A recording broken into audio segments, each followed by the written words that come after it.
Assalamualaikum warahmatullahi wabarakatuh. Salam sejahtera untuk kita semua. Kita berjumpa lagi di video pembelajaran yang keempat, akan memasuki bab 2, yaitu pengaruh interaksi sosial terhadap kehidupan sosial dan kebangsaan.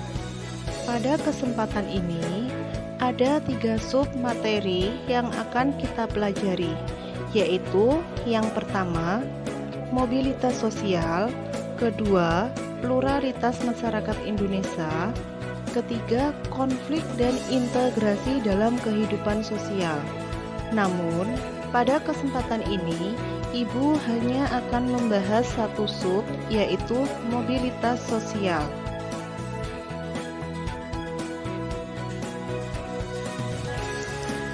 Baik, kita lanjut. Sebelum masuk ke materi, Ibu akan menyampaikan tujuan pembelajaran.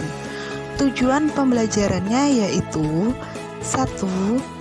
Siswa mampu menjelaskan pengertian mobilitas sosial. 2. Siswa mampu mendeskripsikan bentuk-bentuk mobilitas sosial. 3. Siswa mampu mengetahui faktor pendorong dan penghambat mobilitas sosial serta dampaknya. Apa itu mobilitas sosial?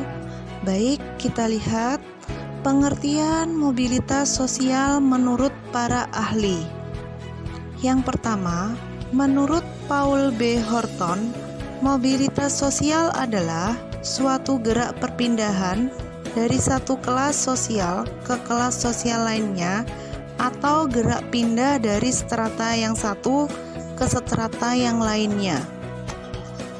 Yang kedua, menurut Horton dan Hood, mobilitas sosial merupakan tindakan berpindah dari satu kelas sosial ke kelas sosial lainnya.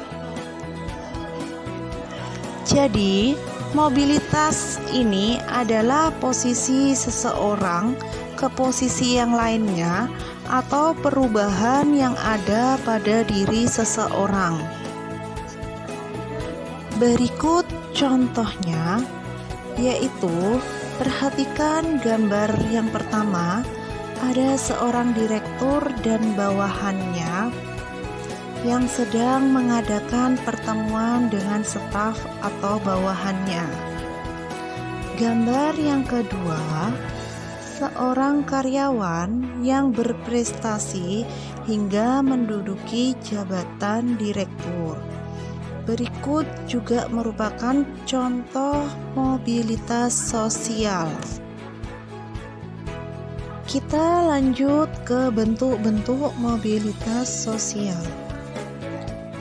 Berdasarkan bentuknya, mobilitas sosial dibedakan atas mobilitas sosial vertikal dan mobilitas sosial horizontal, di mana mobilitas sosial vertikal dibedakan menjadi 2, yaitu ada mobilitas vertikal ke atas dan mobilitas vertikal ke bawah.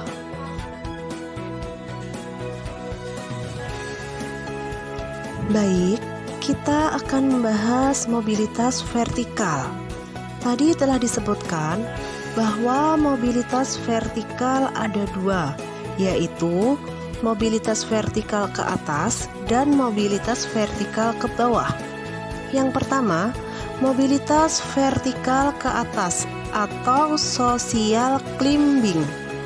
Social climbing adalah mobilitas yang terjadi karena adanya peningkatan status atau kedudukan seseorang atau naiknya orang-orang berstatus sosial rendah ke status sosial yang lebih tinggi.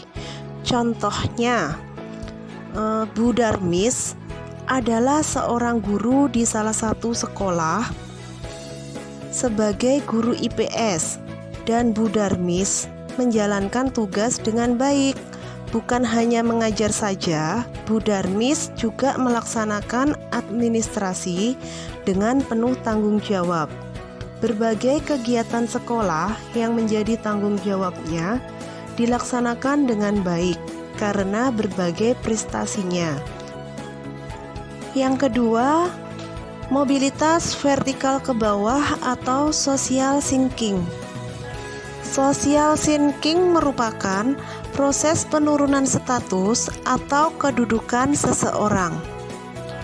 Contohnya, seseorang yang meninggalkan perusahaannya karena mungkin umurnya sudah tidak ada, kemudian perusahaan itu dikembangkan atau dilanjutkan sama anaknya, tetapi pada kenyataannya anaknya tidak bisa meneruskan dengan baik, sehingga mengalami kebangkrutan dan akhirnya perusahaan itu menjadi bangkrut. Itu contoh dari mobilitas vertikal ke bawah. Selanjutnya, mobilitas horizontal. Mobilitas horizontal adalah perpindahan status sosial seseorang atau sekelompok orang dalam lapisan sosial yang sama. Pada mobilitas horizontal ini tidak terjadi perubahan dalam derajat kedudukan seseorang. Contohnya, Pak Ridwan seorang kepala sekolah yang pindah tugasnya ke sekolah yang lain, namun tetap sebagai kepala sekolah. Ini dinamakan contoh dari mobilitas horizontal. Baik, kita lanjut faktor-faktor pendorong dan penghambat mobilitas sosial. Di sini ada faktor pendorong dan faktor penghambat. Faktor pendorong terbagi beberapa faktor. Yang pertama ada faktor struktural. Kalian tentu mengenal presiden yang pernah memerintah Republik Indonesia seperti Soekarno, Soeharto, B.J. Habibie, Abdurrahman Wahid, Megawati, Susilo Bambang Yudhoyono, dan Joko Widodo. Ketujuh tokoh Indonesia tersebut berhasil mencapai status sosial yang tinggi berkat sistem demokrasi yang berlaku dalam politik di Indonesia. Itu juga merupakan faktor yang mendorong terjadinya mobilitas sosial. Baik, sekarang faktor individu. Jadi setiap individu memiliki perbedaan dalam hal sikap, pengetahuan, dan keterampilan. Dua orang memiliki pengetahuan dan keterampilan yang relatif setara, belum tentu menjadi berhasil dalam melaksanakan mobilitas sosial ke atas. Contohnya, dua orang sarjana dari perguruan tinggi yang sama-sama melamar pekerjaan di suatu perusahaan. Hanya satu orang yang diterima karena dianggap memiliki ambisi dan komitmen dalam hidup. Jadi itu merupakan contoh faktor individu yang mendorong terjadinya mobilitas sosial. Selanjutnya, faktor sosial. Setiap perjuangan diawali dari ketidakpuasan. Ketidakpuasan akan status sosial mendorong manusia untuk terus berjuang segigih-gigihnya. Jadi manusia ketika tidak puas, tentunya mereka akan terus berjuang sampai mencapai status sosial yang lebih tinggi. Baik, lanjut faktor ekonomi. Keadaan ekonomi dapat menjadi pendorong terjadinya mobilitas sosial. Keadaan ekonomi yang baik memudahkan individu dan kelompok melakukan mobilitas sosial. Jadi faktor ekonomi ini menjadi pendorong terjadinya mobilitas sosial. Kita lanjut faktor politik. Jadi faktor politik ini juga merupakan faktor pendorong terjadinya mobilitas sosial. Baik yang terakhir, yaitu kemudahan dalam mengakses pendidikan. Jelas bahwa tentunya dengan pendidikan kita akan mengalami perubahan atau perpindahan dengan yang dikenal mobilitas sosial ini. Semakin tinggi pendidikan atau ilmu yang dimiliki seseorang, tentunya akan memiliki nilai sosial yang lebih tinggi atau disebut dengan mobilitas sosial ke atas. Selanjutnya yaitu faktor penghambat mobilitas sosial. Jadi faktor penghambat ini dibagi menjadi dua. Yang pertama yaitu kemiskinan. Faktor ekonomi dapat membatasi mobilitas sosial seseorang. Bagi masyarakat miskin, mencapai status sosial tertentu merupakan hal sangat sulit. Salah satu penyebab kemiskinan adalah pendidikan yang rendah. Jadi salah satu penyebab kemiskinan rata-rata pendidikannya rendah.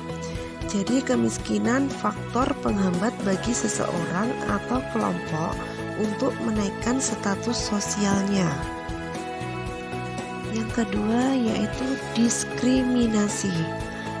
Diskriminasi berarti pembedaan perlakuan karena alasan perbedaan suku, ras, agama, dan golongan. Pada masa penjajahan terjadi diskriminasi pemerintah Hindia Belanda terhadap masyarakat keturunan Eropa dan masyarakat Indonesia. Jadi diskriminasi ini faktor penghambat dari mobilitas sosial. Baik, kita lanjut. Sekarang kita ke dampak mobilitas sosial. Dampak mobilitas sosial ini terbagi menjadi dua, yaitu ada dampak positif dan dampak negatif. Mari kita lihat dampak positifnya. Apa saja? Yang pertama, mendorong seseorang untuk lebih maju. Yang kedua, mempercepat tingkat perubahan sosial. Yang ketiga, meningkatkan integrasi sosial. Sekarang kita lihat dampak negatif dari mobilitas sosial, yaitu ada dua. Yang pertama, terjadinya konflik, dan yang kedua, gangguan psikologis.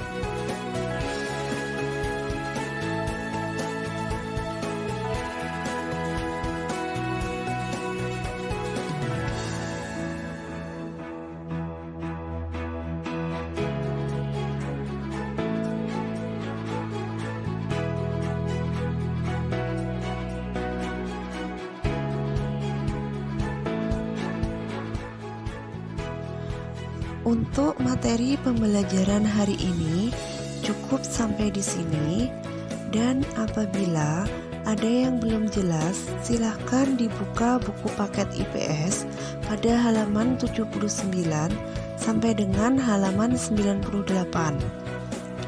Selamat mengerjakan, kalian tetap semangat dan tetap jaga kesehatan. Cukup sekian. Wassalamualaikum warahmatullahi wabarakatuh.